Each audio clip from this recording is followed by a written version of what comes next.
फेरि लगानीकर्तालाई खुसीको खबर, तपाईँ 1000 रुपियाँ लगानी गरेर 30 देखि 50 हजारसम्म नाफा कमाउन सकिने विन नेपाल लघुवित्त वित्तीय संस्थाले एफपीओ जारी गरेको छ। कुनै पनि कम्पनीलाई थप पुँजीको आवश्यक हुँदा एफपीओ जारी गरेको हुन्छ।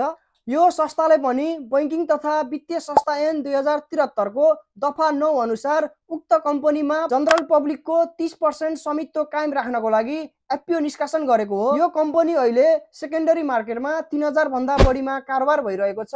यदि तपाईलाई यो कम्पनीको 10 किता मात्र हात पर्यो भने तपाईले यतिकै 30,000 नाफा कमाउन सक्नुहुन्छ। यही चैत्र 21 गतेदेखि पर किता 100 रुपियाँको दरमा 51,29,250 रुपियाँ बराबरको 51,292.5 किता एफपीओ इस्यु गरेको छ। तपाईले यो एफपीओ मिनिमम 10 र म्याक्सिमम 1000 कितासम्म अप्लाई गर्न सक्नुहुन्छ। तर 10 किता भन्दा बढी पर्ने सम्भावना छैन। तपाईले 10 किता मात्र भर्दा राम्रो हुन्छ। यो एफपीओ तपाईले चैत्र 21 गतेदेखि चैत्रको 26 गतेसम्म अप्लाई गर्न सक्नुहुन्छ। यो कम्पनीको issue manager Nepal SBI merchant banking limited रहेको छ। यो एफपीओ पनि तपाईले आईपीओ जस्तै मेरो शेयरबाट एप्लाई गर्न सक्नुहुन्छ।